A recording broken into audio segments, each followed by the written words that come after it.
온전히 행복한 시간도 보낼 수 있기를 바랍니다. 오늘 함께 살펴볼 말씀은 룻기 이제 3장인데요. 3장 1절 주제 성경절로 정했습니다. 제가 봉독해 드리겠습니다. 룻의 시모 나오미가 그에게 이르되 내 딸아 내가 너를 위하여 안식할 곳을 구하여 너로 복되게 하여야 하지 않겠느냐. 룻기 3장의 시작은 이제 나오미가 룻에게 새로운 가정을 구해주기 위한 계획을 세우는 일부터 시작이 됩니다. 둘의 사이는 시어머니와 며느리죠.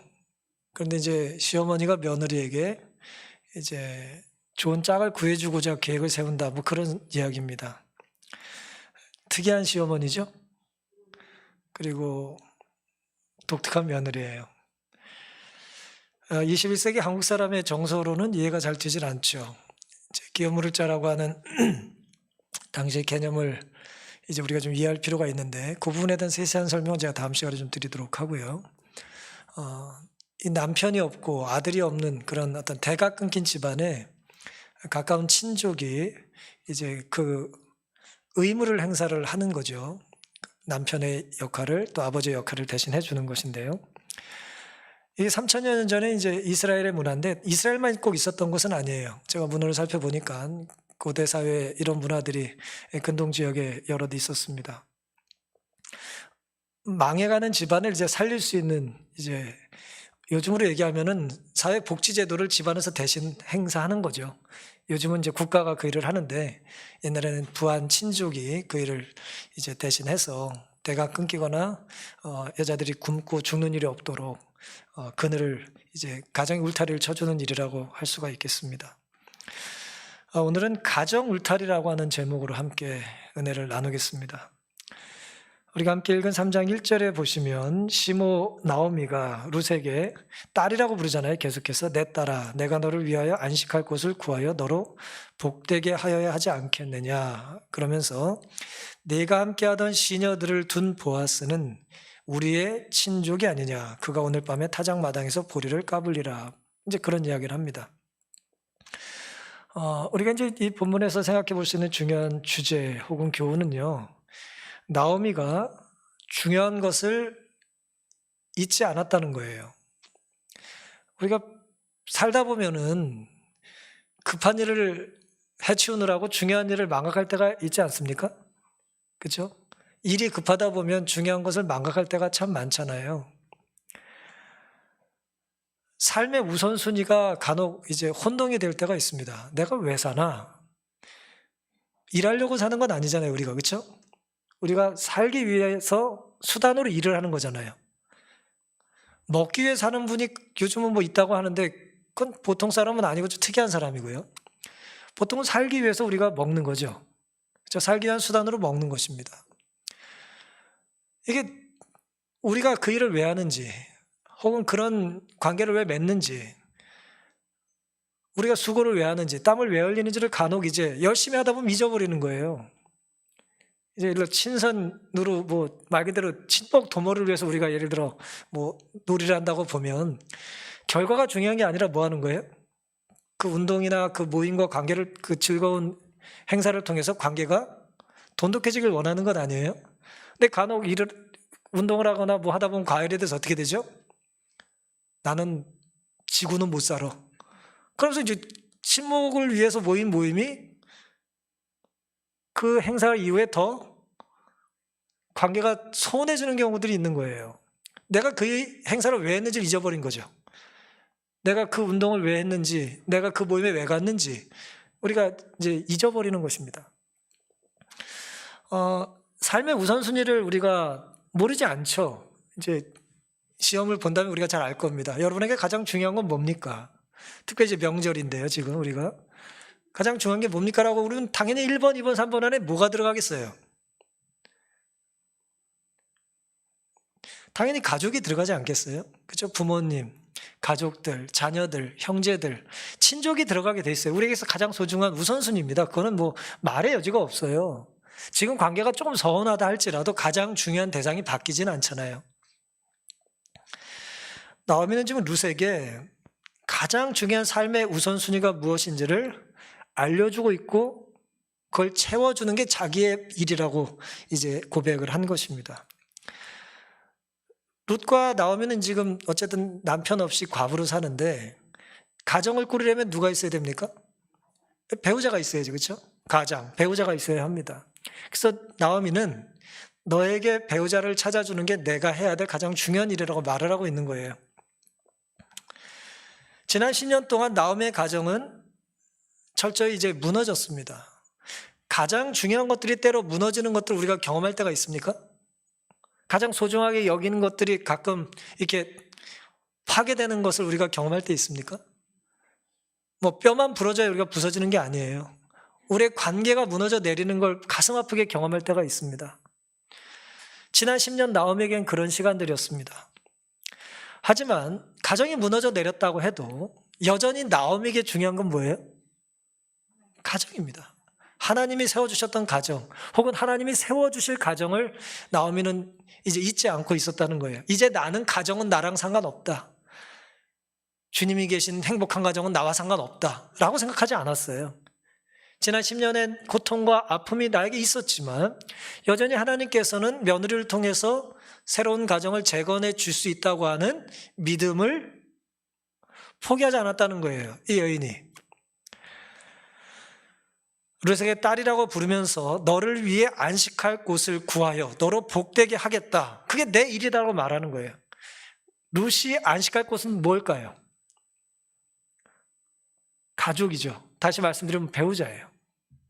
고대사회 한 여인에게 남편의 부재는 쉴 수가 없은 상황이었는데 불편하고 쉼이 없고 이제 고통스러운 위협적인 상황이었는데 나오미는 자신의 며느리에게 이제 쉴 수 있는 안전한 가정을 이제 마련해 주고자 계획을 세운 것입니다. 그게 자기의 뜻이라는 거예요. 적합한 배우자를 찾아주겠다라는 것입니다. 며느리가 이제 딸처럼 여겨지는 거잖아요. 그러면서 언급한 사람이 누구죠? 보아스예요. 너와 함께 하던 시녀들을 둔 보아스는, 며느리의 이야기를 통해서 지난 몇 주 동안 계속해서 보아스 이야기를 들었잖아요. 어떤 학자는 뭐 몇 주다, 어떤 사람은 2달이다 뭐 그런 표현을 씁니다. 어쨌든 추수가 다 끝날 때까지 기다렸던 거예요. 그동안 은혜를 받았고 보아스가 어떤 사람인지를 알았고 10년 전에 그 귀한 사람의 성품이 전혀 변하지 않았다는 걸 이제 확인을 한 거죠. 이렇게 생각할 수 있지 않아요? 상상은 자유니까 저런 사람이 우리 기업을 정말 물어주면 좋겠다. 우리 딸아이의 이제 배우자 역할을 해주면 좋겠다. 그런 생각할 수 있잖아요.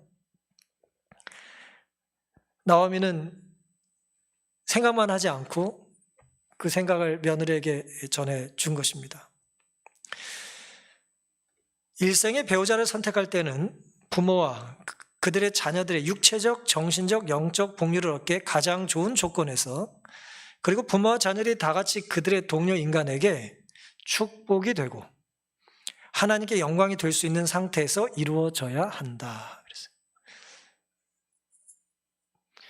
결혼이라고 하는 것, 배우자를 만나는 이제 상황은 가장 좋은 조건에서 해야 된다는 거예요.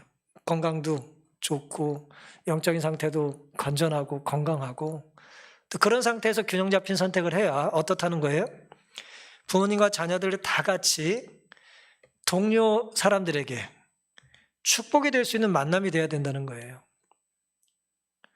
그래야 하나님께 영광이 된다는 것입니다. 왜 그럴까요? 결혼이라는 것 혹은 배우자를 만나는 것, 가정이라는 걸 꾸미는 것은 누구의 계획입니까? 하나님의 계획이잖아요. 원래 하나님이 계획하신 거잖아요. 하나님은 하나님의 계획을 하나님의 방법대로 따를 때 기뻐하십니다.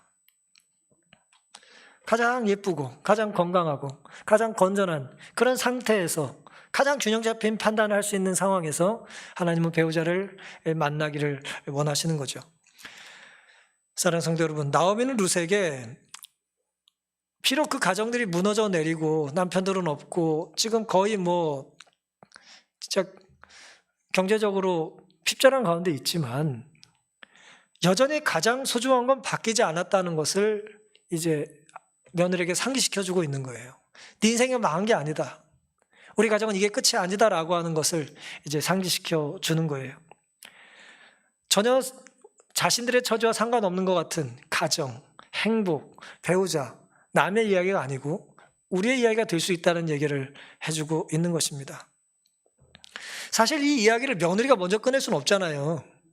제가 듣자니 뭐 이 동네는 기업 물을 자라는 문화가 있다는데 어머니, 그렇게 말을 할 수는 없지 않겠어요? 이건 누가 해야 될 말이에요? 시어머니가 얘기를 해줘야 되는 거예요. 사랑하는 남녀가 가정을 꾸리는 일은 정말 중요한 일입니다. 에덴에서 하나님께서 마련하신 두 가지 제도가 뭐였죠? 가정을 꾸린 결혼과 안식일 제도, 두 가지 제도예요. 이거는 하나님께서 인간을 위해서 디자인해 주신 겁니다. 그러니까 인간이 만든 게 아니에요. 그러니 뭐 20세기 중반에 뭐 전후 세대 프랑스를 중심으로 뭐 계약 결혼을 하겠다는 등, 뭐 결혼 전에 뭐 동거를 하는 게 좋겠다는 등 그런 반성서적인 비성서적인 그런 것들은 하나님의 뜻이 될 수가 없는 것입니다. 그게 사람 보기에 안전할지 모르지만 경험적으로 통계적으로 그것이 뭐 합리적인 것 같이 느껴질지 모르지만 하나님의 뜻이 그것은 아니기 때문에 하나님의 뜻이 아닌 것이 결코 안전하지 않습니다. 결코 행복을 가져다 줄 수가 없는 거죠. 우리가 소중하게 생각하는 뭐 추상 명사들이 있어요. 뭐 사랑이랄까, 행복이랄까, 뭐 그런 것들이 다 이제 추상적인 개념인데 그 추상 명사가 사실은 모두 가정 안에서 우리가 처음 경험하는 것들이에요. 사랑이 어떤 건지 우리가 태어나서부터 계속 배우는 거 아니에요? 그렇죠? 감사가 무엇인지 우리가 거기서 배우는 거 아니에요? 행복이 뭔지, 그리움이 뭔지, 그게 다 우리는 이제 가정에서 이제 경험되어지는 것입니다. 함께 웃고 함께 우는 모든 행위는 가정이란 울타리 안에서 이제 시작되고 지켜져야 되는 거죠. 고대 사회 가정은 오늘과는 조금 차이가 있습니다만은 고대 사회 가정은 그 가정 그 자체가 말 그대로 집이에요, 집. 요즘은 이제 출가를 해서 이제 다 분가를 합니다만은 고대 사회는 그렇지 않았어요. 특별히 이스라엘 문화는, 고대 근동문화는 결혼하고 자식들이 다 뭐예요? 같이 살았어요. 아들도 같이 살고 며느리도 같이 살고 해서 같이 살았어요, 울타리 안에서. 그래서 그 가족이 곧 이제 집이고 공동체고 삶의 전부와 이제 마찬가지였어요. 삶의 전부였어요. 명절이라고 딱히 누굴 만나러 갈 필요가 없어요. 어차피 그 안에 같이 살았어요. 시족사였기 때문에. 가정의 시작은 보통 이제 배우자를 선택하는 것이고 따라서 배우자를 선택하는 것은 매우 중요합니다. 근데 보통 사람들은 중요한 선택을 누가 하고 싶어 해요? 내가 하고 싶어 하죠. 뭐 그건 자기 이제 고유한 이제 자유의 선택일 수 있겠습니다만은 우리가 경험적으로 보면은 어른들의 조언이 더 안전해요. 어른들의 조언이 더 안전합니다. 나오면 룻에게 기업 물을 자의 뭐 후보가 딴 사람도 있었습니다만은 보아스를 이제 추천하고 있는 거예요. 하나님께서 너를 통해서 가정을 꾸려주신다면 보아스 같은 사람이면 좋겠다. 그리고 내가 그 일을 위해서 뭔가를 해야겠다라고 이제 이야기를 하는 것입니다. 오늘 본문이 우리에게 주는 첫 번째 교훈은 우리의 삶이 아무리 힘들고 어려워도 가장 중요한 것을, 우리의 삶의 가장 중요한 우선순위를 잊지 말고 살자는 것입니다. 여러분에게 있어서 가장 중요한 우선순위는 무엇인지 잘 생각해 보시고 당연히 우리의 대답은 가정, 또 식구, 또 교회가 우선순위에 들 것이라는 확신을 제가 합니다. 무엇이 중요한지 인식하셨다면 이제 우리는 그 중요한 것을 어떻게 유지하고 지키고 필요하면 재건해야 되는지를 이제 배워야 될 것입니다. 두 번째 교훈은 이제 나오미가 룻에게 그 이야기를 이제 계획을 세워서 들려주는데요. 내가 함께하던 시녀들 둔 보아스는 우리의 친족이 아니냐. 그가 오늘 밤에 타작마당에서 보리를 까불리라. 이 나오미는 앉아서 이걸 다 어떻게 파악했는지 모르겠습니다만은 이제 보아스의 추수가 끝난 이후에 계획이 뭔지를 잘 알았어요. 그러면서 이렇게 말해줍니다. 그러자 너는 목욕하고 기름을 바르고 의복을 입고 타작마당에 내려가서 그 사람이 먹고 마시기를 다 하기까지는 그에게 보이지 말고 그가 누울 때 너는 그 눕는 것을 알았다가 들어가서 그 발치 이불을 들고 거기 누우라. 그가 너의 할 일을 너에게 고하리라 그랬습니다. 좀 특이한 이제 이야기를 며느리에게 들려줍니다. 이렇게 하라고요. 너 꼭 이렇게 해야 된다라고 이제 며느리에게 이제 할 일들을 알려주고 있는데요. 이 명령으로 했는지 뭐 어떻게 했는지 잘 모르겠습니다만은 너 이렇게 꼭 해야 된다고 이제 며느리에게 알려줬어요. 가장 중요한 것이 이제 가정이라면, 배우자를 선택하고 가정의 울타리를 지키는 것이라면 구체적으로 그 가정을 지키고 또 재건하고 그것을 아름답게 가꾸기 위하여 무엇을 어떻게 해야 되겠냐라고 하는 거예요. 우리 삶에 있어서 중요한 것이 뭔지를 우리는 압니다. 예? 각자에게서 중요한 것들이 있어요. 크게 다르지 않습니다만은 그 소중한 것들을 우리는 어떻게 관리하고 어떻게 지키고 어떻게 회복하고 어떻게 섬기며 살아야 되냐라고 하는 거예요. 친절하게도 나오미는 룻에게 아주 세세한 이제 가르침을 줍니다. 뭐라 그랬어요? 일단 목욕을 하랍니다. 요즘 우리에게는 이것이 뭐 큰일이 아니에요. 다 아침에 씻고 오셨죠? 큰일이 아니에요. 뭐 요즘의 현대인들에게 목욕이 큰일이 아닙니다. 하지만 3000년 전에 사람들에게 목욕이 큰일일까요? 관심 없으세요? 이거 엄청 큰일이에요. 우리나라도 뭐 단오 때나 씻고 그랬잖아요, 옛날에. 목욕이요? 한국 사람들 요즘 잘 살아가지고 흔한 일이지, 이거 목욕이 이게 대단한 일이에요. 평생 안 씻고 사는 사람도 있어요. 예? 정말이에요. 평생 안 씻던 사람 잡아다가 목욕시켰더니 뭐 돌아가실 뻔했다나 돌아가셨다나 그런 기사를 제가 읽은 적이 있습니다. 이게 지난 10년 남편이 죽고 시어머니 쫓아서 이제 모압 땅에서 이곳으로 이주한 나오미에게 있어서, 룻에게 있어서 목욕은 굉장한 사치죠. 물론 뭐 세수야 하고 살았겠습니다만은 어머니가 그에게 특별한 걸 요구하는 거예요. 시어머니가 목욕해라, 깨끗이 너를 이제 단장해라라고 하는 것이죠. 기름을 또 바르래요. 가난한 집에 뭔 기름이 있었겠습니다만은 어쨌든 좋은 기름을 바르라는 거예요. 갖고 있는 제일 좋은 기름을 바르는 거죠. 우리말로 얘기하면 향수를 좀 뿌리라는 거예요. 가장 이제 옷을 또 의복을 입으라 그랬어요. 근데 거기에 뭐 당연히 옷 중에 제일 좋은 옷이었겠죠. 옷이 몇 벌 안 돼도 제일 좋은 옷. 예. 교회 때 우리가 제일 좋은 옷 입죠? 예. 제일 좋은 옷. 이제 꼭 제일 비싼 걸 얘기하는 게 아니에요. 정성껏 구별한 옷을 이제 갖춰서 입으라는 거죠. 그리고 타작마당에 가면 흥겨운 기분에 이제 잔치의 기분에 취한 이제 보아스가 잔치를 베풀고 사람들을 먹이고 이제 그들의 문화 따라서 이제 잔치가 끝나고 나면은 잠자리에 들 거라는 거예요. 잘 보고 있다가 그가 어디 누워 있는지를 확인하고 그 누워 있는 곳에 들어가서 이불을 들고 그 발치 옆에 누우라는 거예요. 이게 뭐 시어머니가 며느리에게 할 만한 일은 아닙니다만은 어쨌든 성경은 그렇게 이제 이야기를 해줍니다. 너 알았지? 실수하면 안 된다. 남들 눈에 띄면 안 된다. 네? 그 상황을 한번 생각을 해보세요. 시어머니가 며느리에게 맺어주길 원하는 가장 귀한 기업 물을 자, 어쨌든 배우자 감으로서의 남자를 만날 수 있는 가장 좋은 상황을 이제 연출하고 있는 거예요. 생각하거나 계획을 세우는 건 사실 그렇게 어려운 일이 아니에요. 어려운 건 뭡니까? 그 생각을 실천하는 거예요. 실행으로 옮기는 거예요. 말로는 뭐 누가 뭐 훌륭한 사람이 못 됩니까? 말로는 누가 뭐 성실한 사람이 못 돼요?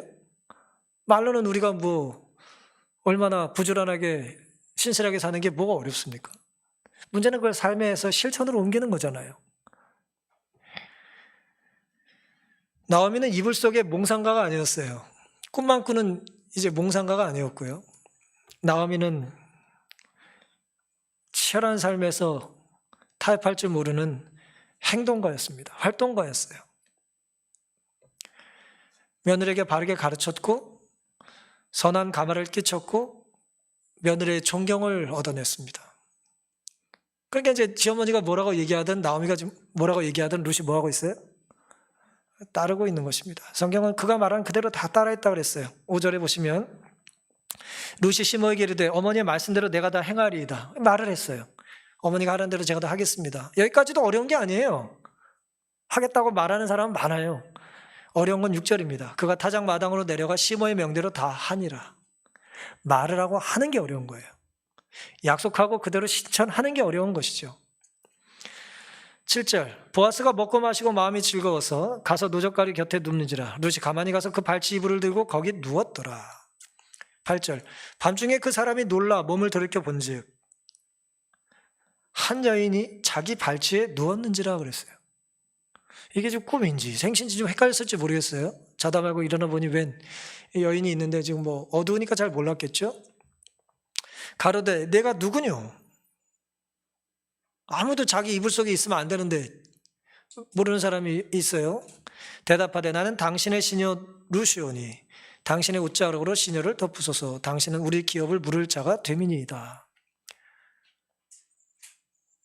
자기를 이제 룻이 보아스에게 말하는 거예요. 당신은 우리 집안의 기업 물을 자라는 걸 내가 듣고 압니다. 저를 이제 취해 주십시오. 이제 그런 얘기예요. 우리 집안을 기업 물을 수 있게 해달라는 거예요. 당신이 기업 물어 달라는 것이죠.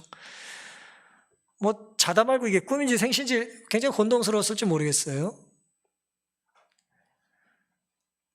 하라는 시어머니나 또 하라 그런다고 하는 며느리나 이거 좀 상황은 좀 일반적이진 않습니다만은 룻은 그대로 다 순종을 했습니다.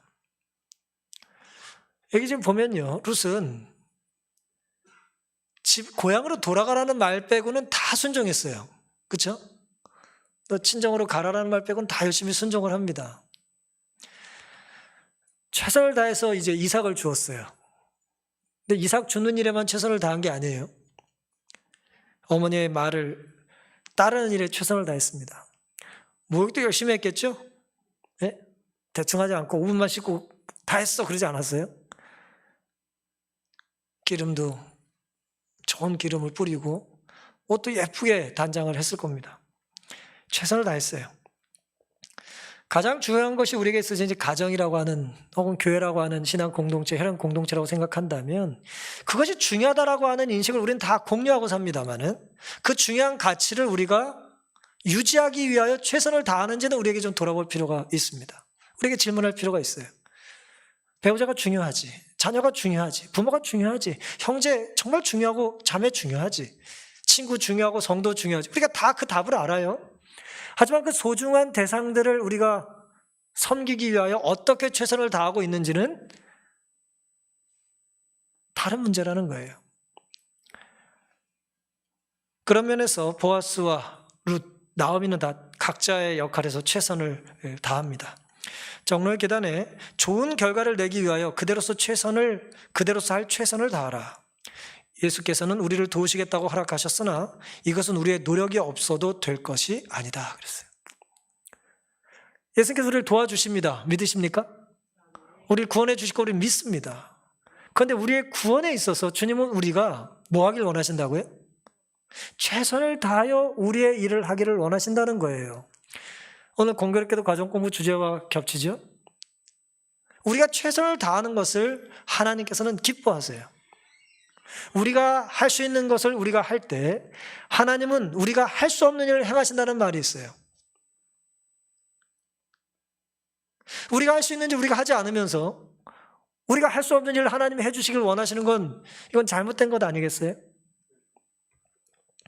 나는 내세에서 이 생에서 내가 나의 최선을 다했다고 느끼게 될 수 있도록 그런 삶을 살길 원한다. 화이색 아름다운 고백이죠. 우리가 구원받아 하늘에 갈 때에 우리가 이 땅에서의 삶을 회상할 때 나는 그때 뭐를 다했다? 나는 정말 최선을 다했다. 나는 최선껏 사랑했다. 최선껏 노력했다. 최선껏 공부했다. 최선껏 돈을 벌었다. 최선껏 헌신했다라고 하는 말을 우리가 할 수 있게 되기를 바랍니다. 더 잘할 수 있었는데 못했다. 그게 우리가 후회하는 것들이잖아요. 더 사랑할 수 있었다. 근데 그러지 못했다. 우리가 이게 후회하는 것 아니에요? 우리가 죽기 전에 후회할 많은 것들이 공통적으로 보면 몇 개 안 된다는 거예요. 내가 하고 싶어하는 마음껏 못한 것, 내가 사랑하고 싶은 거 마음껏 하지 못한 것, 내가 표현할 수 있는 거 마음껏 표현하지 않았던 것, 뭐 그런 것들이라는 거예요. 그러니 오늘 우리가 여전히 기회가 있으니 사랑하고 또 순종하고 또 섬기고 또 봉사하며 살 수 있게 되기를 간절히 바랍니다. 룻의 아름다움은 외모가 아니라 그의 태도였을 거예요. 시어머니에 대한 그의 태도가 하나님 보시기에 아름다운 것입니다. 얼마나 아름답습니까? 우리는 무엇을 위해 최선을 다하고 있습니까? 우리가 하는 최선이 하나님의 뜻에 일치하고 있습니까? 부모된 우리가 나오미처럼 최선을 다해 가장 중요한 것이 무엇인지를 가르치고 있습니까? 자녀된 우리가 룻처럼 최선을 다해 하나님의 말씀과 부모의 뜻에 순종하는 일에 최선을 다하고 있습니까? 우리가 최선을 다해 순종했다면 반드시 하나님께서 우리를 도와주실 것을 의심하지 않고 믿게 되시기를 간절히 바랍니다. 이제 하나님께서 우리의 가정의 울타리, 신앙 공동체의 울타리가 얼마나 소중한지를 알려주시고 그것을 유지하기 위하여 우리가 최선을 다해야 된다는 걸 이제 보여주셨어요. 그 다음에 우리가 할 일이 뭘까요? 10절.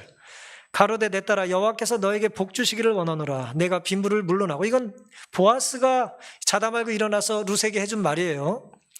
여호와께서 너에게 복 주시기를 원하노라. 내가 빈부를 물러나고 연소한 자를 쫓지 아니하였으니 너의 베푼 인애가 처음보다 나중에 더하도다.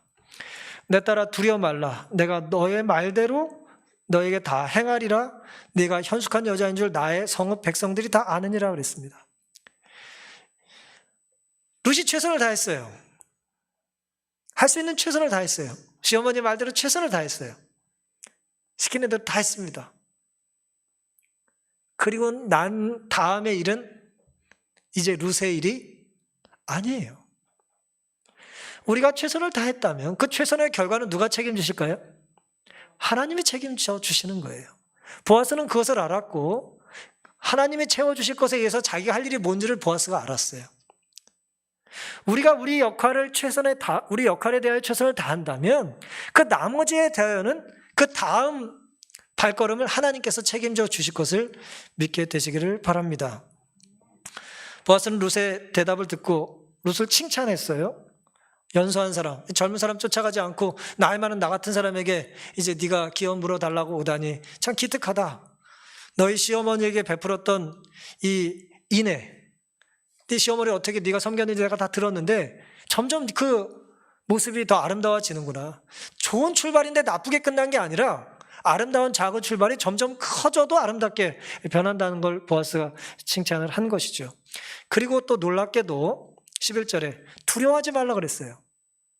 언뜻 보기에 룻이 하나도 두려워하지 않고 당당한 것 같지만 얼마나 두렵고 떨렸겠어요. 처음 해보는 뭐 이상한 일이잖아요 지금. 그렇잖아요. 하라고 해서 하긴 하는데 이거 결과가 어떻게 될지 모르고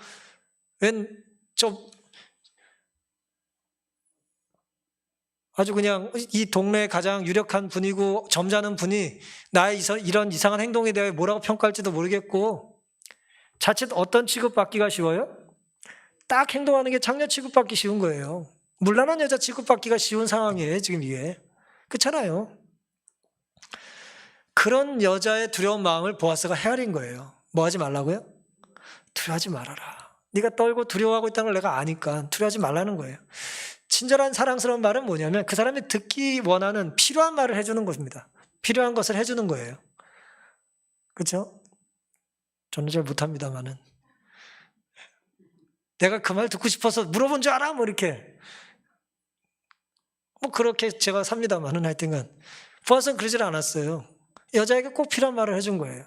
얼마 위로가 되는 말을 해준 거예요. 그러면서 이렇게 덧붙였죠. 이게 참 이 말에 저는 감동을 받습니다. 내가 너의 말대로 다 행할 거고 네가 현숙한 여자인 줄 나의 성읍 백성들이 다 한다 그랬어요. 이 말을 왜 했을까요? 조금 아까의 상황 때문에 그런 거예요. 이 여자가 얼마나 자기가 지금 저 사람이 나를 어떻게 볼까 두렵지 않겠어요? 지난 몇 주 동안 그냥 열심히 일하고 착한 여자로만 알려져 있는데 뭐예요? 이런 이상한 모습이, 이런 발칙한 모습이, 이런 황당한 모습이 있을 수 있나? 라고 하는 오해를 받을 수 있잖아요. 그것에 대하여 이제 안심을 시켜주는 겁니다. 나는 너를 좋게 생각할 뿐 아니라 내 휘하에 있는 많은 성읍 사람들 역시 너를 어떤 여자라고요? 현숙한 여자라고 보고 있다는 거예요. 이 현숙하다는 단어는 보아스에 대한 유력한이라고 하는 단어와 똑같은 단어입니다. 좋은 개념이에요. 모든 성도 사람들은 너를 좋게 생각한다. 나만 이걸 지켜주고 네가 들키지만 않는다면 이건 너와 나 사이에 둘만의 일이기 때문에 걱정할 필요 없다. 그런 얘기를 하는 것입니다. 객관적인 정보를 주는 거죠. 네가 얼마나 사랑받을 만한 자격이 있는지, 나 혼자만의 감정이 아니고 평가가 아니라 다른 사람들도 그렇게 생각한다는 거예요. 물론 다른 사람들의 생각이 그렇게 절대적인 건 아닙니다만은 연약한 우리들에게는 그것이 중요한가요? 사람들의 평가와 평판이 좀 중요한가요? 중요하죠. 자칫 공격받기 쉽고 비난받기 쉽고 조롱받기 쉬운, 정죄받기 쉬운 상황에서 보아스는 어쩌면 그 성읍 사람들의 이 여자에 대한 좋은 평판은 사실 누구 때문일 가능성이 커요? 보아스의 영향 때문이 아니겠어요? 보아스가 이 여자에 대해 좋은 평가를 자꾸 해주니 사람들도 뭐예요? 좋은 사람인가 보다 라고 하는 거죠. 참 매력적이고 신사적인 태도입니다. 12절, 참으로 나는 너의 기업을 물을 자나 물을 자가 나보다 더 가까운 친족이 있으니 이 밤에 여기서 머물리라. 아침에 그가 기업 물을 자의 책임을 너에게 이행하려 하면 좋으니 그가 그 기업 물을 자의 책임을 행할 것이니라. 만일 그가 기업 물을 자의 책임을 너에게 이행하지 아니하면 여호와의 사심으로 맹세하노니 내가 기업 물을 자의 책임을 너에게 행하리라. 아침까지 누울지니라 그랬습니다. 룻이 어머니가 하라는 대로 다 했고 보아스는 자기가 할 수 있는 최고의 약속을 해줍니다. 그 약속의 내용이 뭔가요? 기업 물을 자의 우선순위가 자기가 아니에요. 더 앞서서 가까운 친족이 있었던 거예요. 근데 이 이야기를 룻이 알고 있었어요? 모르고 있었어요? 룻이 알질 못했어요. 왜요? 나오미가 얘기해 준 적이 없어요. 두 가지 가능성이죠. 나오미도 몰랐던가 아니면 알고도 얘기하지 않았던가. 전자 같지는 않습니다. 왜요? 이 작은 동네에 더 가까운 친족이 있다는 게 뭐 어려운 일은 아니잖아요.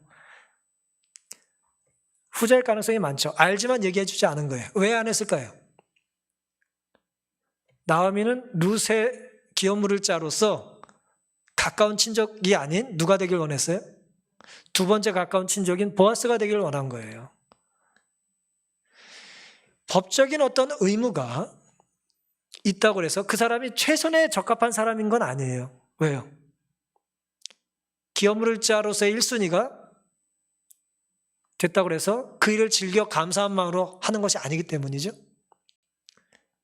그래서 나오미는 보아스가 가장 적합한 사람인 걸 알았고 룻에게 굳이 그 얘기를 할 필요가 느끼지 않은 것이죠.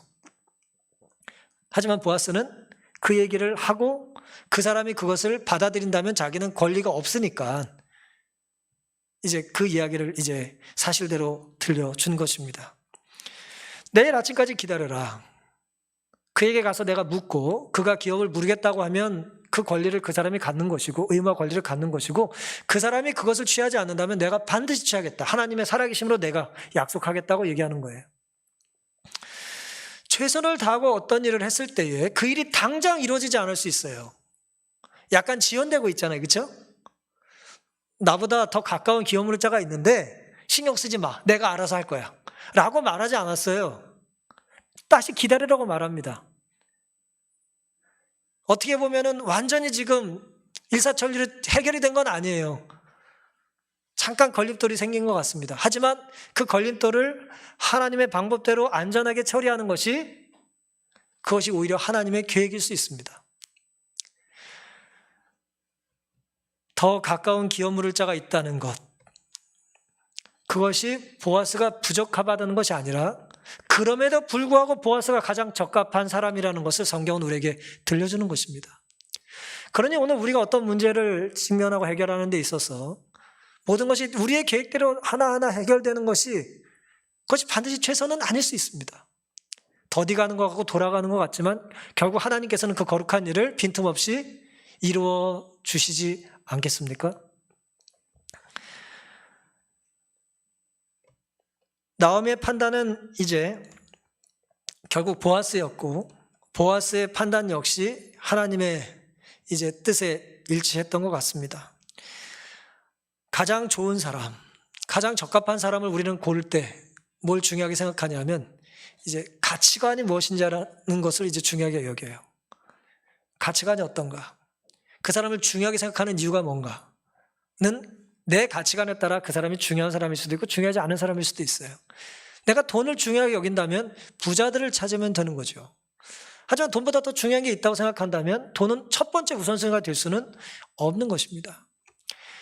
나오미가 보기에 보아스는 물론 기업 물을 자의 많은 조건을 갖고 있습니다마는 그의 인품과 신앙을 봤을 때는 자기의 가정을 다시 일으켜 세워줄 수 있는 최적의 사람으로 나오미가 생각했던 것입니다.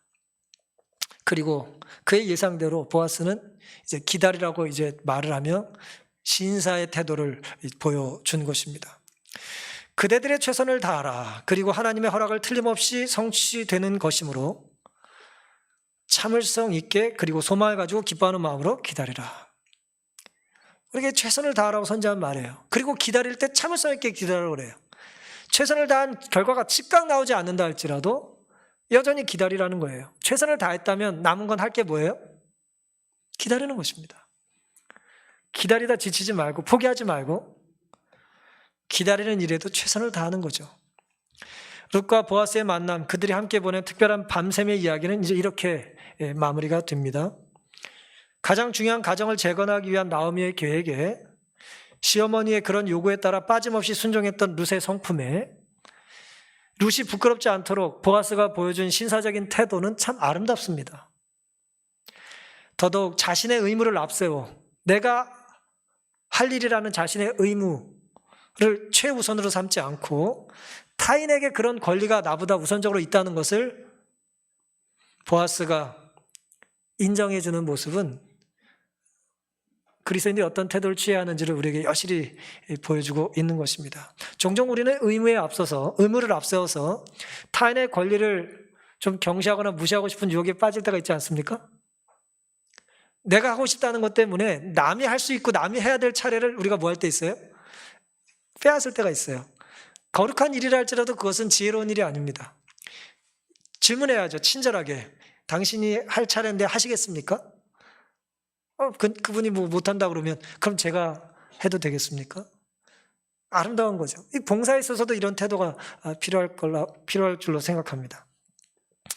우리 가정과 교회도 말보다 행동이 이론보다는 실천이 우선되고 따라올 수 있게 되기를 간절히 바랍니다.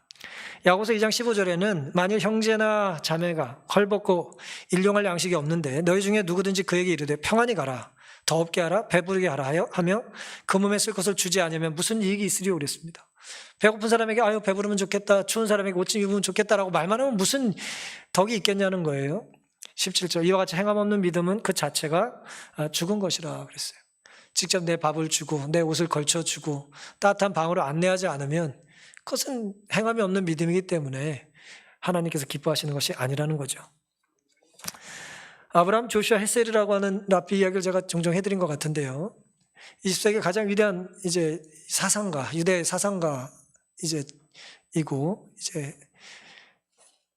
뭐 요즘 말로 얘기하면 베스트셀러 작가죠. 이분이 이제 1965년에 마틴 루터 킹 주니어라고 흔히 나에겐 꿈이 있습니다라고 얘기했던 그 흑인 목사님 있잖아요. 그분이 이제 흑인의 인권 운동을 위해서 알라바마라고 하는 곳을 흑인 인권에 행진을 합니다. 흑인 투표권을 보장해 달라고 투표를 행진을 하는데 수많은 사람들이 거기에 동참을 했어요. 그래서 싸우지 말고 폭력을 행사하지 말고 우리가 무력 시위를 하는 거죠. 비폭력 시위를 하는 거예요.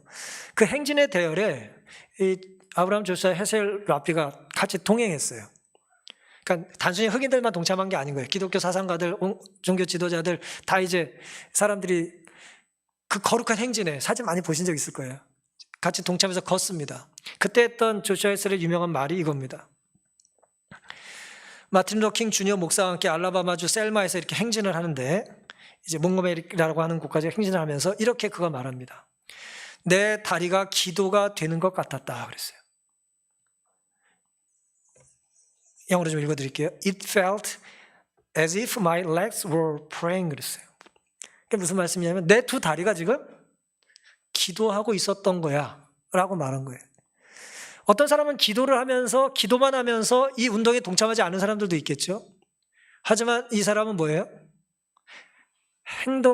행동함으로, 이 시위에 동참함으로 뭐하고 있어요? 기도하고 있다는 거예요. 그래서 오늘 우리가 불의를 보고 분노하는 감정을 가지고 뭔가 하고 있다면 우린 기도하고 있는 것입니다. 배고픈 사람을 돕기 위해 손을 내미는 건 뭐하고 있는 행동이라고요? 기도하는 행동이라는 거예요. 찬양도 기도하는 것입니다.